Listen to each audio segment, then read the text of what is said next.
બોટાદના પાળિયાદ રોડ ઉપર પથ્થરમારોની ઘટના સામે આવી છે, જ્યાં કોન્ટ્રાક્ટરના ઘર ઉપર ફરી એકવાર પથ્થરમારો કરવામાં આવ્યો। 4 શખ્સોએ હિતેશ ગોરેયાના ઘર ઉપર પથ્થરમારો કર્યો અને પૈસાની લેતી દેતી મામલે આ પથ્થરમારો થયા હોવાની માહિતી સામે આવી છે। આ પથ્થરમારાની ઘટના સીસીટીવી કેમેરામાં પણ કેદ થઈ છે। પથ્થરમારાની ઘટના અગાઉ પણ બની ચૂકી છે અને પોલીસને ફરિયાદ કરી હોવા છતાં પણ કોઈ પણ પ્રકારની કાર્યવાહી ન થતી હોવાના પણ આક્ષેપ કરવામાં આવ્યા છે। સાહેબ સવારે રાતે 2 ને સવા 2 થી 2 થી સવા 2 ના ગાળામાં થયો છે અને બધા ભર ઊંઘમાં સૂતા હતા। અમે ઓચિંતાનો મેળો ધડાધડીનો અવાજ આવવા માંડ્યો એટલે અમે જાગી ગયા, જોયું તો પથ્થરમારો ચાલુ હતો। કેમેરામાં બધું આવી ગયું છે, રેકોર્ડિંગ થઈ ગયું છે। અગાઉ પણ પથ્થરમારો થયેલો, વારંવાર પથ્થરમારો થાય છે। પરિવારની તકલીફ કેટલી, પરિવાર ચિંતામાં કેટલો? પરિવાર બધા ચિંતામાં જ છે સાહેબ। આ 2 વાર 3 વાર આવી રીતે હુમલો કર્યો છે। એક દિવસ તો 3 વાર, આખો દિવસમાં 3 વાર, 24 કલાકમાં 3 વાર કર્યો હતો, પછી પાછો 2 વાર કર્યો હતો, આજે ગઈકાલે રાતે કર્યો પાછો।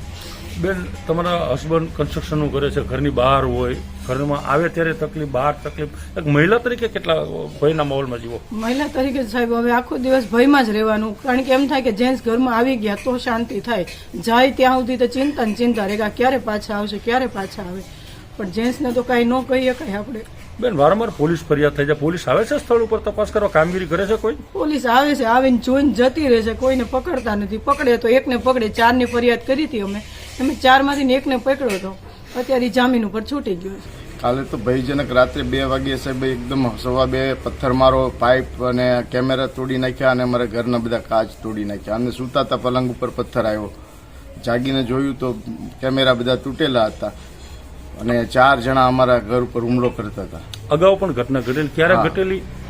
19 તારીખે ઘટના ઘટેલી હતી। તે સમયે ફરિયાદ દાખલ કરેલી? આ 5મી ફરિયાદ હું કરવા જઈ રહ્યો છું।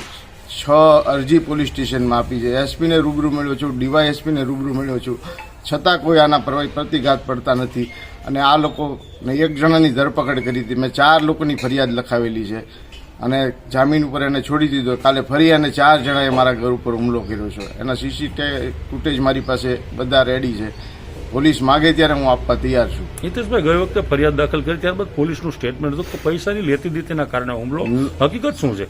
ના, આવી કોઈ પણ પૈસાની લેતી દેતી નથી। આજથી 5 વર્ષ પહેલા મારા છોકરાના જૂના વહીવટો હતા, એ મેં પૂરા કરાવેલા અને એના હેમુનું ને એના બાપાનું લખાણ છે મારી પાસે। આ અત્યારે ખંડણી માગે છે મારી પાસે, કોઈ પણ જાતની પૈસાની લેતી દેતી નથી। કેટલા રૂપિયા માગે છે તમારી પાસે? 15 થી 20 લાખ રૂપિયાની ખંડણીની માંગ કરે છે। તમે શું વ્યવસાય સાથે સંકળાયેલા છો ને તે વ્યવસાય પર અસર પડે છે આની? બિલ્ડિંગ કન્સ્ટ્રક્શનનો મારો વ્યવસાય છે। સાઈડ ઉપર વોચમેનને માણસોને આવીને ગાળો દઈ જાય છે, મારે છે।